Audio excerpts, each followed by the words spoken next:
Hello dear students, welcome back to your channel target semester.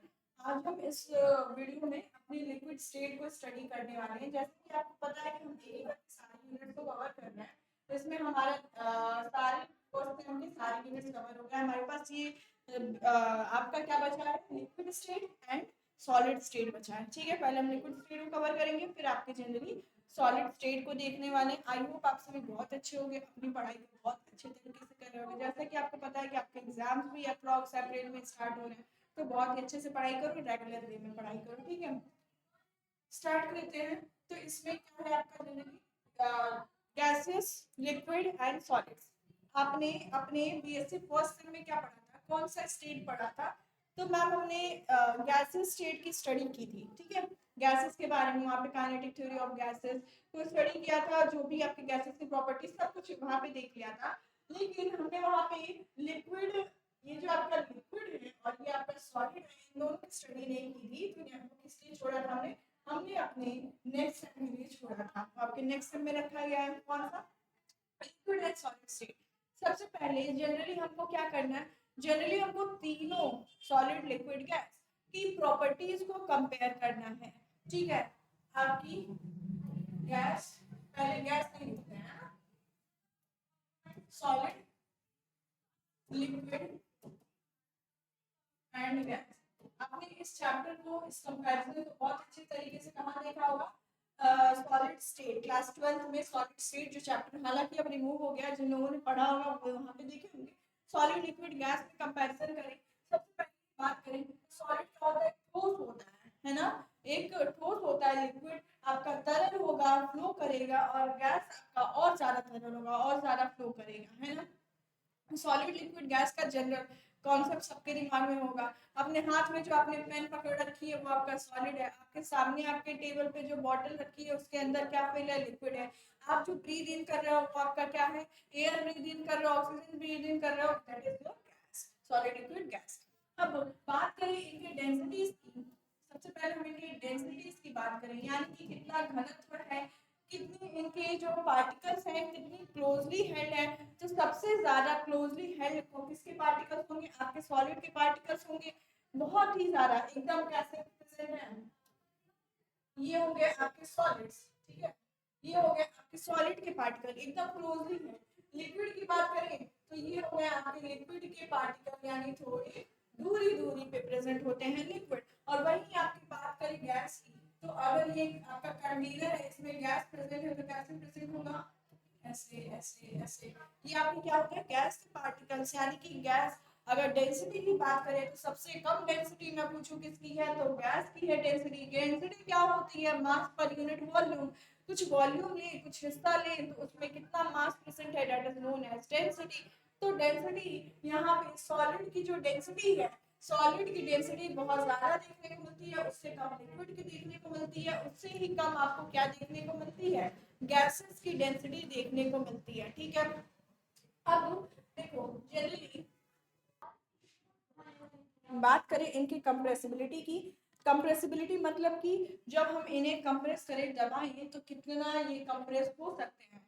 तो compressibility की बात करें, कंप्रेसिबिलिटी कौन ज्यादा कंप्रेस हो पाएंगे, अपने हाथ में अपने जो पेन रखा है उसको दबाने की कोशिश करो, इस पे फोर्स लगाओ, इस पे प्रेशर लगाओ। तो प्रेशर लगाने पे ये जो मेरे हाथ में पेन है इसको मैं कितना भी दबा रहा हूँ, कंप्रेस नहीं हो रहा है, ये भी दब एकदम दब नहीं रहा। यानी कि सॉलिड में जो कंप्रेसिबिलिटी होती है वो एकदम नेग्लिजिबल होती है, ना मात्र की जो होती है नेग्लिजिबल होती है। लेकिन यही बात करें लिक्विड की, तो लिक्विड भी ज्यादा फोर्स लगाए, फोर्स नहीं लगाएंगे, सॉरी, प्रेशर लगाएंगे। यहाँ पे फोर्स वर्ड नहीं यूज करना, प्रेशर लगाएंगे। तो प्रेशर लगाने पे इन पे भी जो आपकी क्या देखने को मिलती है, नेग्लिजिबल देखने को मिलती है। लेकिन गैसेस की बात करें तो गैसेस को हम लोग ज्यादा प्रेशर लगाएं तो वो क्या हो जाते हैं, लिक्विफाई हो जाते हैं आपकी गैसेस, यानी कि ये गैसेस लिक्विड बन जाते हैं। ठीक है, तो ये क्या होता है, इनमें हाई होती है, यानी इनकी जो कंप्रेसिबिलिटी होती है, इनको हम क्या कर सकते हैं, इजिली कंप्रेस कर पाते हैं। ठीक है, कंप्रेस कर पाते हैं। नेक्स्ट बात करें वॉल्यूम की। वॉल्यूम की, तो इनका सॉलिड्स का वॉल्यूम क्या होता है, फिक्स्ड होता है। ठीक है, वॉल्यूम मतलब कि कितना वो जगह ऑक्यूपाई कर रहे हैं। तो वो जो जगह ऑक्यूपाई कर रहे हैं हमेशा फिक्स होगा। क्या ये एक पेन जो है क्या 10 पेन का जगह ऑक्यूपाई करने की कैपेसिटी रखता है? नहीं रखता है ना। तो ये क्या होगा, इसका वॉल्यूम क्या है, इसका वॉल्यूम जो है फिक्स है, इसका वॉल्यूम फिक्स है। अब हालांकि ये दबेगा नहीं, जब दबेगा नहीं तो इसका वॉल्यूम तो वैसे ही नहीं चेंज होना, इसका वॉल्यूम फिक्स होता है। बात करें लिक्विड की तो इसका भी जनरली क्या होता है, आपको फिक्स्ड वॉल्यूम देखने को मिलता है। एक गिलास का पानी, एक गिलास का पानी दूसरे, जो दोनों सेम साइज के आपके गिलास में, एक गिलास का पानी दूसरे गिलास में डाल दो तो जितना पहले गिलास में था उतना ही दूसरी गिलास में आपको देखने को मिलेगा। यानी कि आपका जो वॉल्यूम है वो फिक्स्ड है फॉर लिक्विड्स आल्सो। उनको उन पे कंप्रेसिबिलिटी का ज्यादा फर्क नहीं पड़ता है, तो वहां पे उतना ज्यादा डिफरेंस भी नहीं देखने को मिलेगा। लेकिन आपके गैसेस है तो ये कंप्रेस हो पा रहे हैं, दब पा रहे हैं, है ना, दब पा रहे हैं। तो इस वजह से ये क्या होता है, इनका जो वॉल्यूम देखने को मिलता है वो फिक्स्ड नहीं होगा, इनका जो वॉल्यूम होगा फिक्स्ड नहीं होगा। क्यों? क्योंकि गैसेस को जितनी भी जगह दे दो वो क्या करते हैं, उतने में फैल के रहते हैं, उतनी जगह ऑक्युपाई कर लेंगे। ठीक है, गैसेस क्या करते हैं, जितनी जगह मिली उतनी में फैल के रहना स्टार्ट कर देते हैं, उतने ज्यादा उनके मॉलिक्यूल्स दूर दूर चले जाते हैं। और कंप्रेस किया तो पास पास, और उनको अगर ज्यादा जगह दे दिया तो वो उतने ज्यादा फैल गए, दूर दूर हो गए। तो यहाँ पे हम बात कर रहे थे वॉल्यूम की, तो इनका वॉल्यूम जो होता है नॉट फिक्स्ड, इनका वॉल्यूम क्या होता है आपका जनरली फिक्स नहीं होता है। ठीक है, इतना क्लियर है। फिर नेक्स्ट प्रॉपर्टी की बात करें, रिजिडिटी एंड फ्लूइडिटी। रिजिडिटी मतलब कि, रिजिडिटी मतलब कि कितना सॉलिड कैरेक्टर है इनके पास, और फ्लूइडिटी ये एक ही में है, रिजिडिटी एंड फ्लूइडिटी। फ्लूइडिटी मतलब कि एबिलिटी टू फ्लो, फ्लूइडिटी मतलब क्या, एबिलिटी टू फ्लो, यानी फ्लो करने की कितनी शक्ति है। ये सॉलिड्स आपके क्या होंगे, एकदम रिजिड होते हैं, कठोर होते हैं, रिजिड मतलब एकदम कठोर। तो ये आपके क्या है, ये आपके क्या कहते हैं, सॉलिड्स आपके रिजिड है और एकदम फ्लो नहीं कर सकते, कैन नॉट फ्लो, रिजिड है और they can not flow. Liquid आपके क्या रिजिड है, लिक्विड्स आपके रिजिड नहीं होते हैं and they can also flow. पानी गिराएगा तो पानी बह के दूर तक जाएगा, तो दे कैन आल्सो फ्लो, इसमें होता है। लेकिन जो गैसेस की रिजिडिटी या फ्लूइडिटी होती है वेरी हाई, इसकी तो फिर भी कम होती है, कम होती है, low as compare to solid gases. और यहाँ पे क्या होता है, बहुत ही हाई होती है, वेरी हाई यहाँ पे फ्लूइडिटी होती है, इसकी फ्लूइडिटी जो है बहुत ही हाई है। अब हम नेक्स्ट बात करें इंटरमॉलिक्यूलर फोर्स की। इंटरमॉलिक्यूलर फोर्स, इंटरमॉलिक्यूलर फोर्स क्या होता है, ये 9th में भी पढ़ा होगा आपने, ये सारी चीजें जनरल चीजें।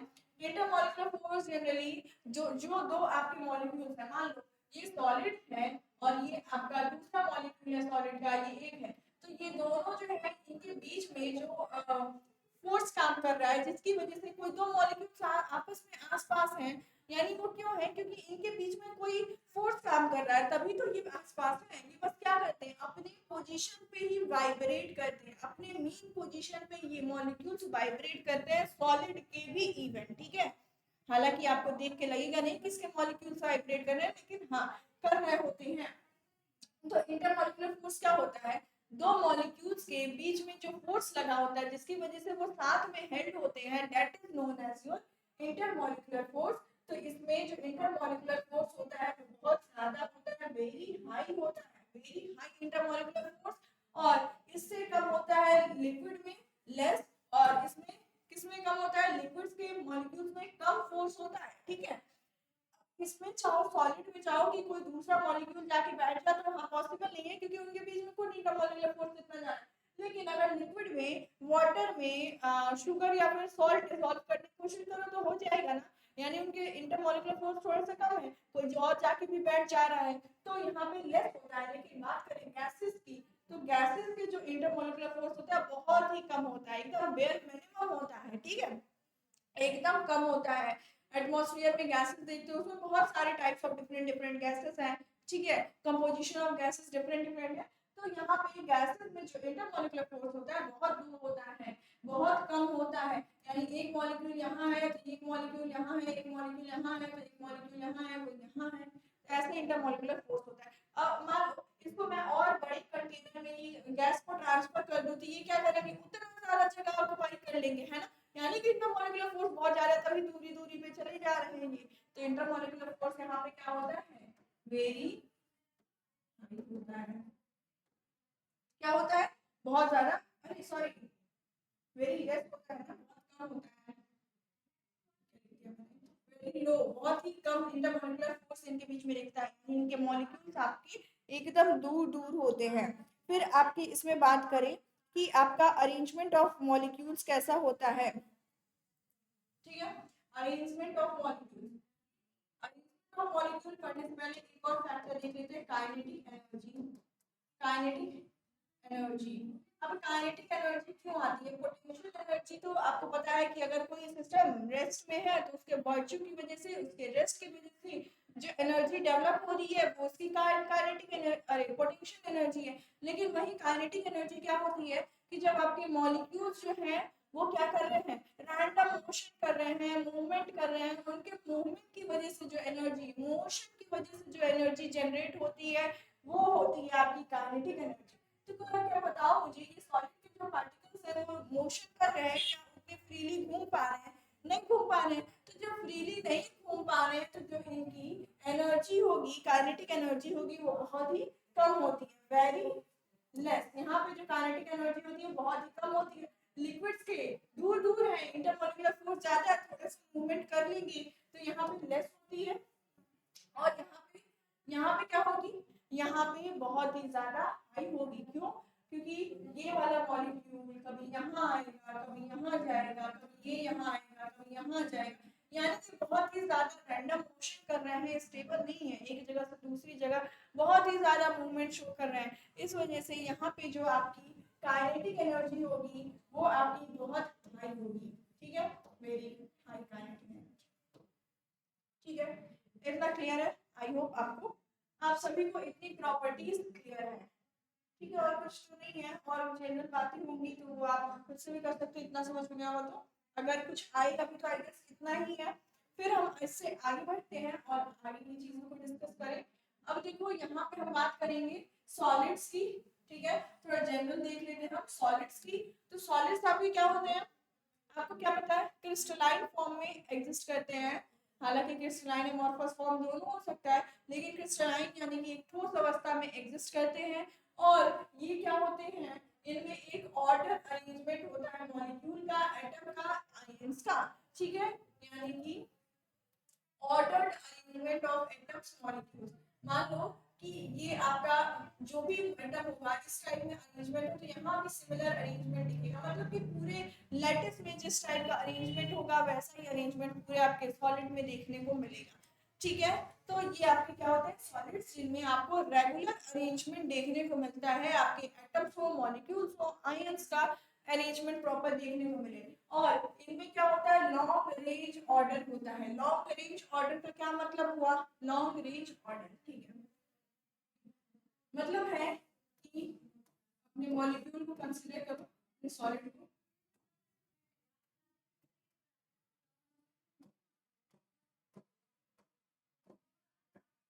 यानी कहने का मतलब है लॉन्ग रेंज ऑर्डर का कि ये होंगे जो सेम टाइम की प्रॉपर्टी को लॉन्ग रेंज में कैरी करने की एबिलिटी रखते हैं, ठीक है, ठीक, यानी कि ये क्या करेंगे, एक मॉलिक्यूल का जो रेगुलर पैटर्न है, रेगुलर अरेंजमेंट है, वही फॉलो करते जाएंगे पूरे ही आपके सॉलिड में, ठीक है, रेगुलर अरेंजमेंट होता है एटम्स मॉलिक्यूल्स का पूरे ही सॉलिड में। इसी प्रॉपर्टी को हम क्या कहते हैं, लॉन्ग रेंज ऑर्डर होते हैं। क्रिस्टलाइन एमॉर्फस पढ़ा होगा तो वहां पे long range order, short range order class 12 में पढ़ा। तो लॉन्ग रेंज ऑर्डर यानी कि एटम्स मॉलिक्यूल्स वही रिपीटिंग स्ट्रक्चर लास्ट तक फॉलो कर रहा है, पूरे सॉलिड में फॉलो कर रहे हैं, तो उसे हम क्या कहेंगे कि ये आपके लॉन्ग रेंज ऑर्डर को शो कर रहे हैं, ठीक है। यहाँ पे देख सकते हो आप कि आप अगर हमसे पढ़ना चाहते हो, हमारे बैच से इन्वॉल्व होना चाहते हो, अगर अभी तक आपने पढ़ाई नहीं स्टार्ट की है अपनी, जैसे आपका एग्जाम्स में स्टार्ट होने वाले हैं और अभी तक कुछ भी नहीं किया है आपने, तो अगर आप हमसे जुड़ना चाहते हो तो आप हमें हमसे बीएससी सेकेंड सेमेस्टर के लिए अपने हमारे इस साथी बैच, ठीक है, साथ ही बैच से जुड़ सकते हो, जिसमें आपको बीएससी सेकेंड सेमेस्टर के लिए ऑल द एसेंशियल्स आपको प्रोवाइड किए जाएंगे। आपके नोट्स हो गए, आपके क्वेश्चंस हो गए, थ्योरी क्वेश्चंस हो गए, एमसीक्यू क्वेश्चंस हो गए, मेंटरशिप तक आपको प्रोवाइड की जाने वाली है। ठीक है, यहाँ पे जैसा कि आप देख पा रहे हो। ठीक है, इसके बाद से सारे सब्जेक्ट लिस्ट, सारे subject physics, chemistry, geology, botany, maths, यानी कि सिर्फ एक बैच में, इस सारे बैच में आपको एक एक हर एक सब्जेक्ट्स देखने को मिल जाएंगे, सारे ही सब्जेक्ट्स आपको देखने को मिल जाएंगे। तो आपको 10 जगह पे जाने की जरूरत नहीं है कि मैथ्स यहाँ से पढ़ लिया, केमिस्ट्री वहां से पढ़ लिया, फिजिक्स वहां से पढ़ लिया। देख सकते हो ये हमारी पूरी फैकल्टी है। और सबसे बेस्ट बात, ये बैच जो है ना आपको ये कहाँ पे कितने में मिलेगा, 599, सिर्फ और सिर्फ 599 में ये बैच आपको अवेलेबल है। ये बैच मिलेगा कहाँ से आपको, तो इसके लिए आपको अपने प्ले स्टोर से टारगेट गुरुकुल मोबाइल ऐप को डाउनलोड करना, वहां से आपको ये बैच आपको एक्सेसिबल हो जाएगा। ठीक है, तो वहां से आप हमसे जुड़ सकते हो। आगे बढ़ते हैं,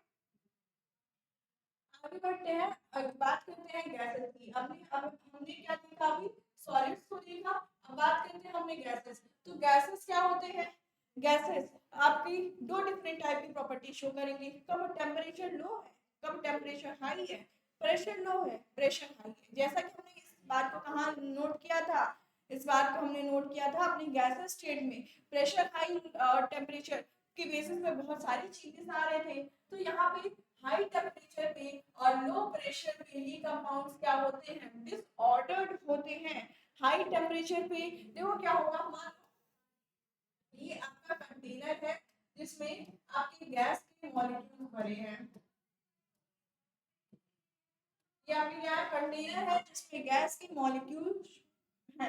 अब मैं इसमें टेम्परेचर इंक्रीज करूँ जब, तो जैसे जैसे टेम्परेचर इंक्रीज करते हैं वैसे वैसे ये मॉलिक्यूल्स क्या करेंगे, और भी तेजी से रैंडम मोशन क्रिएट करेंगे। टेम्परेचर इंक्रीज किया तो और भी ज्यादा इनमें रैंडम मोशन होगा, रैंडम मोशन होगा और काइनेटिक एनर्जी भी बढ़ेगी। ये मॉलिक्यूल क्या यहाँ जाएगा, कभी यहाँ जाएगा, कभी यहाँ जाएगा, कभी इधर से टकराएगा, कभी इधर से टकराएगा, इधर जाएगा, कभी तो आपस में मॉलिक्यूल्स टकराएंगे। तो जैसे टेम्परेचर इंक्रीज हुआ हमने क्या देखा कि इनका रैंडम मोशन स्टार्ट हो जाता है।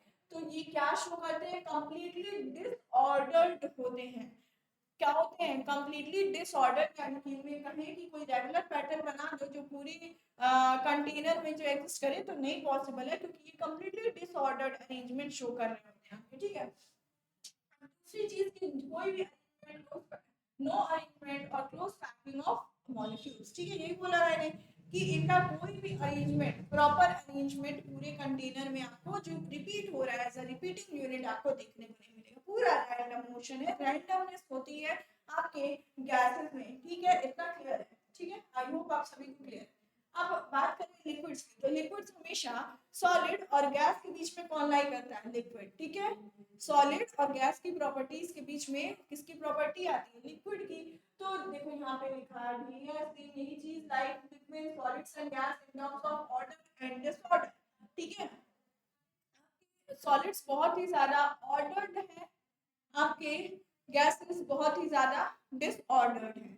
अब इसके बीच में कौन लाई करेगा, लिक्विड्स, न ज्यादा ही डिसऑर्डर्ड न ज्यादा ही ऑर्डर्ड। ठीक है, न ज्यादा ही डिसऑर्डर्ड न ज्यादा ही ऑर्डर्ड, ऐसे होते हैं कौन, आपके लिक्विड्स। ये क्या करते हैं, शॉर्ट रेंज ऑर्डर शो करते हैं, शॉर्ट रेंज ऑर्डर शो करते हैं। यानी कि इतने दूरी पे एक अरेंजमेंट फॉलो हुआ, इतनी दूरी पे एक अरेंजमेंट फॉलो हुआ, इतनी दूरी पे एक अरेंजमेंट, एक पैटर्न फॉलो हुआ। तो ये क्या करते हैं, शॉर्ट रेंज ऑर्डर शो करते हैं। ठीक है, जो ऑर्डर होगा वो शॉर्ट रेंज के लिए वैलिड होगा, और सॉलिड्स में क्या होता है, बहुत ही लॉन्ग रेंज के लिए होता है। और गैसेस में क्या होता है, कोई ऑर्डर ही नहीं होता, रैंडमनेस होती है। ठीक है, तो but long range order same चीज है कि यहाँ पे लॉन्ग रेंज ऑर्डर आपका नहीं पॉसिबल हो पाता है। क्या पॉसिबल होता है, शॉर्ट रेंज और ऑर्डर पॉसिबल हो पाता है। और गैसेस में तो हमारा रेंज ही नहीं पॉसिबल है, रैंडमनेस है। अब हम बात करें मॉलिक्यूलर अरेंजमेंट की, कि जो आपके मॉलिक्यूल्स हैं वो कैसे अरेंज है, क्या चीज, आपके मॉलिक्यूल्स कैसे अरेंज है। जनरल हमने देख लिया है, एक बार फिर से। यहाँ पे सॉलिड्स जो है ये क्लोजली पैक्ड है, आपके मॉलिक्यूल्स की जो सॉलिड्स है उसमें क्या है, क्लोजली पैक्ड है। एटम्स, आयंस आपके कैसे हैं, एटम्स, आयंस या फिर मॉलिक्यूल्स बहुत ही क्लोजली पैक्ड है, बहुत ही ज्यादा पास हैं। ठीक है, अब लिक्विड्स पे जो है ये क्या है, कुछ इसमें कुछ कुछ डिग्री, कुछ हद तक इनमें क्लोजिंगनेस है, यानी कि आसपास है, कुछ हद तक है, ज्यादा नहीं है, ठीक है। तभी हमने बोला ज्यादा लॉन्ग रेंज ऑर्डर नहीं है, इसमें एक जनरल शॉर्ट रेंज ऑर्डर ही आपको यहाँ पे देखने को मिलता है। अब गैसेस की बात करें तो यहाँ पे ना कोई क्लोज पैकिंग ही नहीं है, ना ही कोई स्पेसिफिक अरेंजमेंट है, यानी कि इसका मतलब यही है कि यहाँ पे रैंडमनेस है एकदम। मॉलिक्यूल्स में क्या है, रैंडमनेस, कभी भी कोई भी ऑर्डर, कभी भी कोई भी अरेंजमेंट यहाँ पे पॉसिबल हो पा रहा है, ठीक है।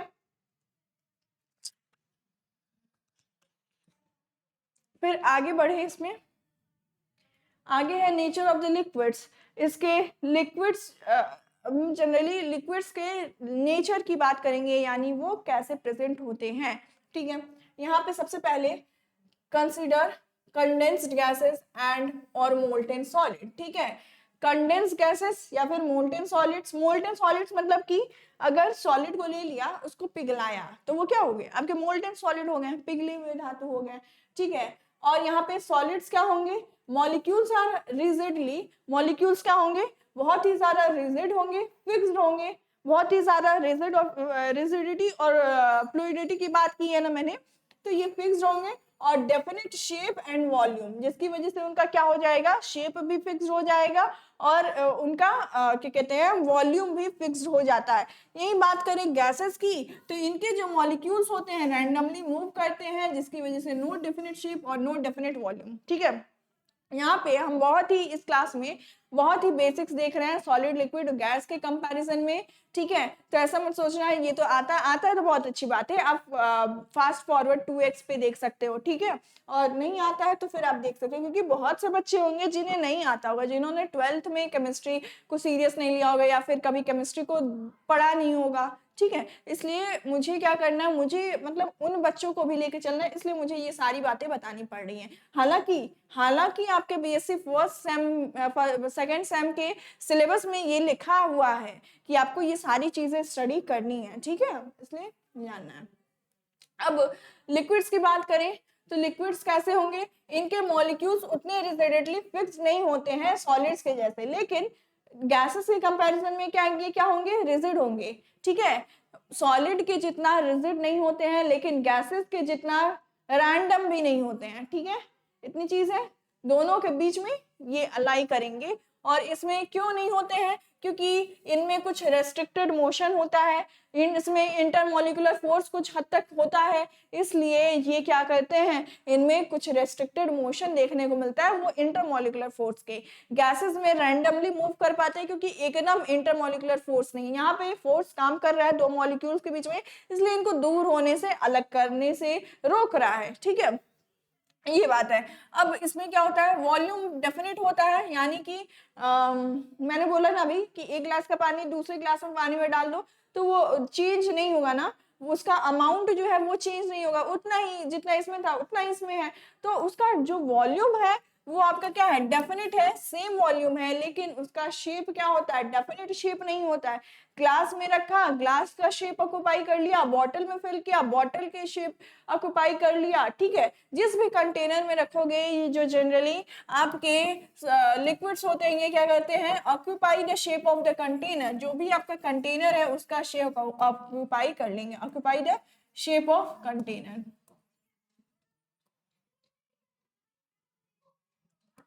शेप ऑफ कंटेनर, जो भी आपका कंटेनर है उसका शेप, जिस भी कंटेनर बर्तन में रख लिया उसका शेप ऑक्युपाई कर लेंगे। फिर नेक्स्ट है, ये क्या होते हैं, डेंसर होते हैं, डेंसर होते हैं, लेकिन क्या ये सॉलिड्स जितना डेंस होते हैं, तो किससे डेंसर हुए, आपके गैसेस से ज्यादा डेंस हुए। गैसेस तो बहुत दूर हैं, लिक्विड्स तो फिर भी डेंस है उसके कंपैरिजन में, तो डेंस हैं, ठीक है, डेंसर हैं, लेकिन सॉलिड से ज्यादा नहीं, तो इस चीज को ध्यान में रखना। और लेस कंप्रेसिबल देन गैसेस, ये देखो यहाँ पे denser and less compressible then gases, ठीक है। यहाँ पे हम लोग गैसेस को बहुत ज्यादा कंप्रेस कर सकते हैं, लेकिन लिक्विड्स को ज्यादा कंप्रेस नहीं कर सकते और सॉलिड्स को एकदम नहीं कंप्रेस कर सकते। तो ये किससे लेस कंप्रेसिबल होते हैं, आपके गैसेस से लेस कंप्रेसिबल होते हैं, यानी कि इसको गैसेस को हम लोग लिक्विफाई कर सकते हैं कंप्रेस करके, उस पर प्रेशर डाल के, लेकिन इनको उतना ज्यादा कंप्रेस नहीं किया जा सकता, इनकी अवस्था ज्यादा चेंज नहीं की जा सकती है, ठीक है। अब हम बात करेंगे इंटरमॉलिक्यूलर फोर्स इन लिक्विड। जैसा कि आपके सिलेबस में ये टॉपिक अच्छे से मेंशन है, इंटरमॉलिक्यूलर फोर्स के बारे में स्टडी करनी है आपको। पहला हम बात करें nature of intermolecular force. Nature of intermolecular force यानी कि दो लिक्विड के दो मॉलिक्यूल हैं, उनके बीच में जो फोर्स लग रहा है उनका क्या नेचर, उनके बेसिस पे क्लासिफाई किया गया है। ठीक है, आपको क्या पता है कि जो आपके मॉलिक्यूल्स होते हैं लिक्विड्स में, वो ज्यादा दूरी पे तो नहीं होते हैं, वो कुछ हद तक दूरी पे होते हैं लेकिन ज्यादा दूरी पे नहीं होते as compare to solids. Solids में तो बहुत ही पास होते हैं, और गैसेस की बात करें तो गैसेस में बहुत ही ज्यादा दूर होते हैं। लेकिन आपका जो लिक्विड्स हैं उसमें ज्यादा दूरी पे नहीं होते हैं। अब इनके बीच में जो फोर्सेस होंगी मॉलिक्यूल्स में, वो स्ट्रांग होते हैं। मॉलिक्यूल्स में इंटरमॉलिक्यूलर फोर्स की बात कर रहा है, तो इंटरमॉलिक्यूलर फोर्स आपके लिक्विड्स में ज्यादा होती हैं, स्ट्रांग होती है एज कंपेयर टू गैस, लेकिन कम होती है as compare to solid. Solid से कम हुई लेकिन गैस से आपके ज्यादा हुई। ठीक है, यही चीज लिखी है, बट वीकर इन सॉलिड्स। ठीक है, but weaker then solids, solid से कम हुई और आपकी गैसेस से ज्यादा हो गई। अब ये फोर्सेस कैसे डिटरमाइन होते हैं, तो बहुत से फिजिकल प्रॉपर्टीज हैं आपकी लिक्विड्स की जो कि इन गैसेस को डिटरमाइन करती हैं। देखते हैं कौन कौन सी आपकी प्रॉपर्टीज हैं। Type of intermolecular forces in liquids, जो भी आपके टाइप्स हैं इंटरमॉलिक्यूलर फोर्सेस के, डिफरेंट टाइप्स बने, उस चीज को हमें देखना है। पहला है आपका डाइपोल डाइपोल इंटरेक्शन। पहला कौन सा है? Dipole dipole interaction. हमारे जो मॉलिक्यूल्स हैं उनके बीच में अगर डाइपोल डाइपोल इंटरेक्शन है, उस केस में क्या होगा, जब आपका डाइपोल डाइपोल इंटरेक्शन पहली बार कब अकर करता है, आपके मॉलिक्यूल्स कैसे होने चाहिए, पोलर होने चाहिए कि नॉन पोलर होने चाहिए। यानी अगर आपके मॉलिक्यूल्स कुछ हद तक क्या पोलर जब होंगे, पोलैरिटी एग्जिस्ट करेगी, तभी आपके दोनों डाइपोल में इंटरेक्शन होगा। दो मॉलिक्यूल्स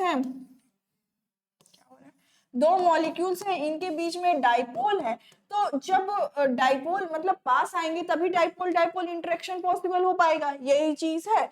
ठीक है, तो इसकी वजह से यहाँ पे क्या होगा, पार्शियल चार्जेस, यहाँ पे आपके पार्शियल चार्जेस डेवलप हो जाएंगे, delta positive delta negative develop हो जाएगा, जिसकी वजह से दोनों डाइपोल डाइपोल इंटरेक्शन की वजह से वो पास रह पाएंगे। टॉपिक क्या पढ़ रहे हो आप, जो इंटरमॉलिक्यूलर फोर्स काम कर रहा है, दो मॉलिक्यूल को पास रखने में जो फोर्स काम कर रहा है, वो फोर्स कितने टाइप्स के होंगे, कितनी कैटेगरीज को पहले हमने पढ़ा, डाइपोल डाइपोल, यानी कि हमारे जब पोलर मॉलिक्यूल्स आपस में पास रहें, पोलर मॉलिक्यूल्स यानी कि उन पे चार्जेस हो, तो वैसे मॉलिक्यूल्स जब पास आते हैं तो इनमें पार्शियल चार्जेस डेवलप हो जा पाते हैं, जिसकी वजह से वो आसपास एक दूसरे को होल्ड किए हुए रखते हैं। ठीक है, इतना क्लियर है। फिर बात करें हाइड्रोजन बॉन्डिंग की। हाइड्रोजन बॉन्डिंग कब होती है, तो जब आपका हाइड्रोजन हो और साथ में FON, इन तीनों में से यानी फ्लोरीन, ऑक्सीजन और नाइट्रोजन, हाइड्रोजन जब आपका इन तीनों में से किसी के साथ बॉन्ड का फॉर्मेशन कर ले, तो वो क्या होता है, आपका जनरली हाइड्रोजन बॉन्ड एग्जिस्ट करता है। तो कभी कभी आपके हाइड्रोजन बॉन्डिंग की वजह से भी इंटरमॉलिक्यूलर फोर्स अराइज होगा। क्यों, जनरली आपका क्या होता है, वाटर होता है जो कि आपका ये O हो गया, और ये आपका हाइड्रोजन, और ये आपका हाइड्रोजन हो गया। तो ये क्या है, ये हाइड्रोजन है, अगर इसमें कहीं नाइट्रोजन आ गया, ऑक्सीजन आ गया, फ्लोरीन आ गया, इसको कैसे याद रखना, फोन FON फोन।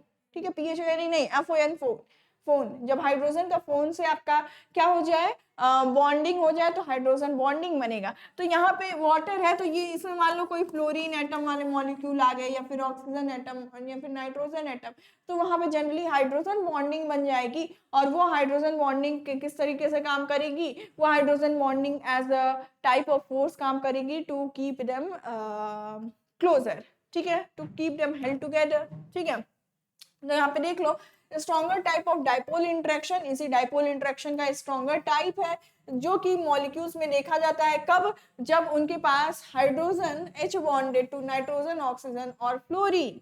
ठीक है, जब आपका क्या हो जाए, हाइड्रोजन की बॉन्डिंग हो जाए नाइट्रोजन के साथ, ऑक्सीजन के साथ या फ्लोरीन के साथ, उस केस में आपको जो बॉन्डिंग, जो इंटरमॉलिक्यूलर फोर्स काम कर रहा है, वो आपका क्या है, हाइड्रोजन बॉन्डिंग है। ठीक है, ये दो टाइप्स की होती है, इंटरमॉलिक्यूलर इंट्रामॉलिक्यूलर, आपको उस पे नहीं जाना है। ठीक है, हाइड्रोजन बॉन्डिंग आपके फर्स्ट सेम में भी आपने पढ़ रखा है। ठीक है, फिर नेक्स्ट जो फोर्स काम करता है लंदन फोर्स या फिर लंदन डिस्पर्जन फोर्स, जिसे हम क्या कहते हैं van der Waals force. Van der Waal force एक वीकेस्ट टाइप का फोर्स होता है जो कि किसमें प्रेजेंट होता है, सारे मॉलिक्यूल्स में। अगर आपका मॉलिक्यूल क्या कहते हैं पोलर है या फिर नॉन पोलर है उस पर डिपेंड नहीं करेगा। वॉन्डर वॉल फोर्स जो है वो आपके लिक्विड्स के क्या कहते हैं वो आपके लिक्विड्स के इंटरमोलिकुलर फोर्स की तरह से काम करेगा। कौन, लंदन डिस्पर्जन फोर्स या फिर उसे हम क्या कहते हैं वॉन्डर वॉल फोर्स। ठीक है, अब ये क्यों अराइज होता है, तो क्योंकि अगर हमारे मॉलिक्यूल में अगर थोड़ी देर के लिए डाइपोल का जनरेशन हो जाए, थोड़ी देर के लिए डाइपोल का जनरेशन हो जाए, उस केस में जो फोर्स क्रिएट होगा, जो फोर्स काम करेगा वो आपका क्या होगा, लंदन डिस्पर्सिव फोर्स या फिर सिंपली हम लंदन फोर्स भी कहते हैं। कब ये काम करता है, तो जब मैम जब थोड़ी देर के लिए हमारे मॉलिक्यूल में डाइपोल जनरेट हो जाए, डाइपोल मतलब कि पॉजिटिव नेगेटिव चार्जेस, तो डाइपोल जनरेट हो जाए उस केस में आपका क्या हो जाएगा, जो इलेक्ट्रॉन्स के मूवमेंट की वजह से जो फोर्स अराइज होगा वो आपका क्या होगा, लंदन फोर्स, जिसे हम बोला वॉन्डर वॉल फोर्स। इसीलिए ये क्या होते हैं, बहुत ही वीक होते हैं। ठीक है, अब ये क्या किसकी वजह से इंक्रीज होता है, लंदन डिस्पर्सल फोर्स। अगर मॉलिक्यूल की साइज अगर आपकी बड़ी है तो बड़ा होगा, शेप बड़ा है तो बड़ा होगा, increases with shape and size, shape and size पे ये आपका डिपेंड करता है। फिर आगे बढ़े हम, तो ये जो इंटरमोलिकुलर फोर्स है, impact of intermolecular force on liquid properties, ये जो डिफरेंट इंटरमोलिकुलर फोर्स हैं इसकी वजह से ये जो आपके लिक्विड्स हैं उनकी प्रॉपर्टीज, जो डिफरेंट प्रॉपर्टीज हैं उनमें क्या डिफरेंस देखने को मिलेगा, इस चीज को देखते हैं। आपकी बात करें बॉइलिंग एंड मेल्टिंग पॉइंट की, ठीक है, अगर बताओ मुझे इंटरमोलिकुलर फोर्स स्ट्रॉन्ग है यानी मॉलिक्यूल्स टाइटली हेल्ड हैं, तो क्या उनकी बॉइलिंग एंड मेल्टिंग पॉइंट लो होगी, नहीं होगी ना। जब टाइटली हेल्ड है तो उनको मेल्ट कर पाना इम्पॉसिबल होगा, डिफिकल्ट होगा, बॉयल करना डिफिकल्ट होगा। तो यहाँ पे जब आपका स्ट्रॉन्ग इंटरमोलिकुलर फोर्स काम करता है, कहा गया, तो यहाँ पे बॉइलिंग और आपकी मेल्टिंग पॉइंट्स क्या हो जाती हैं, हायर हो जाती हैं। ठीक है, आपकी बॉइलिंग एंड मेल्टिंग पॉइंट्स क्या हो जाती हैं, हायर हो जाती हैं, क्योंकि बहुत ही टाइटली हेल्ड है। मेल्ट करने के लिए क्या चाहिए, मतलब मेल्ट करने के लिए उनको थोड़ा दूर और करना पड़ेगा, इसलिए यहाँ पे क्या होता है, बॉइलिंग एंड मेल्टिंग पॉइंट बहुत ज्यादा हाई देखने को मिलती है।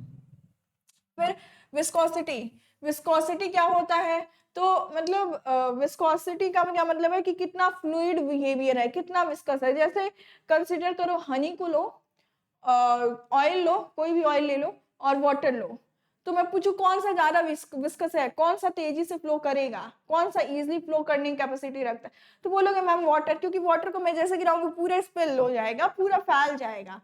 ऑयल को गिराया वो भी फैलेगा लेकिन वाटर कंपैरिजन में कम फैलेगा। हनी को गिराया, हनी तो थोड़ी ही दूर में अपने आप को रोक लेगा, तो ज्यादा विस्कस नहीं होता हनी, हनी मतलब शहद। ठीक है, तो ये आपके डिफरेंट एग्जांपल है जिसकी वजह से आप विस्कोसिटी समझ सकते हैं। अगर ये बताओ इंटरमोलिकुलर फोर्स हाई है यानी मॉलिक्यूल्स आपस में तेज ज्यादा खुद को पकड़ के रखे हैं, तो क्या इजीली वो स्पिल हो पाएगा, इजीली वो फैल पाएगा, नहीं फैल पाएगा ना। तो अगर इंटरमोलिकुलर फोर्स हाई है तो विस्कोसिटी भी क्या हो जाएगी, विस्कोसिटी उसकी कम हो जाएगी, वो विस्कस कम रह जाएगा। ठीक है, वो कम विस्कस होगा। अगर इंटरमोलिकुलर फोर्स ज्यादा है तो वो कम विस्कस हो जाएगा, ज्यादा फ्लो नहीं करेगा। फिर सरफेस टेंशन, सरफेस टेंशन क्या होता है, किसी भी लिक्विड की जो एबिलिटी होती है, लिक्विड की जो एबिलिटी होती है to minimize itself to the minimum surface area, उसे ही हम क्या कहते हैं, सरफेस टेंशन कहते हैं, सरफेस टेंशन। ठीक है, सरफेस, जैसे फॉर एग्जांपल कंसीडर करो पानी का एक बूंद गिराया, तो क्या करेगा, खुद को पानी का एक बूंद गिराया तो खुद को इतने ही जगह में, इस थोड़े से एरिया में खुद को मिनिमाइज करने की कैपेसिटी रखता है ना, इतने दूर ही रखेगा, ये नहीं करेगा पूरा फैला लिया, नहीं। तो फिर अगर मान लो बचपन में कभी ये किए होगे कि पानी एक बूंद कहीं गिरा है तो उसको क्या करोगे, उंगली से ऐसे लाइन बना लोगे, तो क्या करेगा, उस पर पूरा फ्लो कर जाएगा। फिर तो वो पहले वो क्या किया था, खुद को एक जगह पे मिनिमाइज किया था, उंगली से हमने जब ऐसे किया तो इसका मतलब क्या है कि वो उसके पास कैपेसिटी है उतने दूर फ्लो होने की, लेकिन वो क्या किया था, मिनिमाइज करके रखा था खुद को उतने ही सरफेस एरिया में, उसे ही हमने क्या कहा, सरफेस टेंशन। क्या बोला, सरफेस टेंशन। तो अगर स्ट्रॉन्ग इंटरमोलिकुलर फोर्स है तो जिसकी वजह से आपका सरफेस टेंशन भी क्या हो जाएगा, बढ़ जाएगा। स्ट्रॉन्ग इंटरमोलिकुलर फोर्स है, मॉलिक्यूल्स टाइटली हेल्ड हैं, तो ये क्या करेगा, इजिली और ज्यादा फैलेगा नहीं, खुद को खुद और ज्यादा मिनिमाइज करेगा, यानी कि जो सरफेस टेंशन है वो आपकी इंक्रीज कर जाएगी। इतना क्लियर है? फिर एक सेकेंड रुकना। हाँ, यहाँ पे एक और प्रॉपर्टी देख लो, वोलाटिलिटी। वोलाटिलिटी क्या होती है, तो वोलाटिलिटी मान लो मैंने लिक्विड को रखा, जैसे मान लो मैंने कपूर को रखा, तो वो सुबह में मैंने रखा, शाम को देखा तो वो क्या हो गया, एस्केप कर गया, हवा में गायब है, तो वो उस प्रॉपर्टी को हमने क्या कहा, वोलाटाइल है। कैम्फर को, जो कपूर है, उसे हमने क्या कहा, बहुत ही वोलाटाइल है। जो आपका एल्कोहल होता है उसे खुले में रख दिया, वो भी क्या हो जाएगा, वोलाटाइल होता है, उड़ के हवा में चला गया। सैनिटाइजर्स में जनरली देखा होगा, उसको क्लोज प्रॉपर करके रखा जाता है, नहीं तो वो वोलाटाइल होता है, इजिली उड़ जाता है। ठीक है, तो ये उड़ने वाली जो कैपेसिटी होती है, एस्केप करने वाली जो कैपेसिटी होती है, उसे हम क्या कहते हैं, वोलाटिलिटी। कितना वोलाटाइल है आपका। तो अगर वीकर इंटरमोलिकुलर फोर्स है तो वो ज्यादा वोलाटाइल होगा, जल्दी से उड़ जाएगा, और अगर ज्यादा आपका इंटरमोलिकुलर फोर्स है तो वो क्या करेगा, उसको मिनिमाइज करके होल्ड करेगा एक जगह पे, उसको उड़ने नहीं देगा इतनी इजीली। ठीक है, तो अगर हमारा वीकर मॉलिक्यूलर फोर्स है, इंटरमोलिकुलर फोर्स है, तो वोलाटिलिटी क्या होगा, उड़ने की जो कैपेसिटी है, एस्केप करने की जो कैपेसिटी है, वो इंक्रीज कर जाएगी, इवापोरेट हो जाएंगे। ठीक है, फिर हम नेक्स्ट कंपेयर करेंगे इनके इंटरमोलिकुलर फोर्स को, जो आपने इंटरमोलिकुलर उसको सॉलिड एंड गैसेस से। तो क्या होगा, अभी मैंने स्टार्टिंग में बताया, अगर सॉलिड है, ये आपका लिक्विड है और ये आपका गैस है। इंटरमोलिकुलर फोर्स जो आपका लिक्विड का होता है, ये लाई करता है बिटवीन सॉलिड एंड गैस, यानी कि इसका जो इंटरमोलिकुलर फोर्स होता है वो इससे क्या होता है, सॉलिड से कम होता है। क्या होगा, सॉलिड से कम होगा लिक्विड्स में, और गैसेस में एकदम कम होगा, यानी गैसेस से क्या होता है, ये ज्यादा होता है। ठीक है, आई होप सभी को क्लियर हो गया होगा।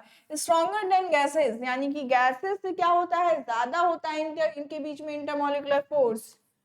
ये फिगर दिमाग में रखना, सारी प्रॉपर्टीज याद हो जाएंगी।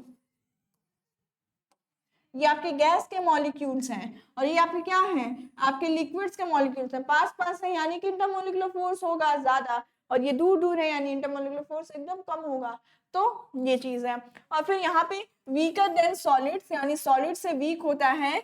हाँ मैम होता है, क्योंकि सॉलिड्स तो एकदम चिपके चिपके ऐसे होते हैं, तो इनके बीच में इंटरमोलिकुलर फोर्स ज्यादा, तभी थोड़ी सी भी गैपिंग नहीं यहाँ पे देखने को मिल रही, नहीं देखने को मिल रही है। लेकिन यहाँ पे तो इतनी गैपिंग देखने को मिल रही है। अगर ये आपके इंटरमोलिकुलर फोर्स हाई हो जाए तो ये पास में आ जाएंगे, हालांकि ऐसा हो नहीं रहा है। तो लिक्विड का इंटरमोलिकुलर फोर्स सॉलिड से कम, और किससे ज्यादा, आपका गैसेस से ज्यादा। ठीक है, आज के लिए इतना ही रखते हैं।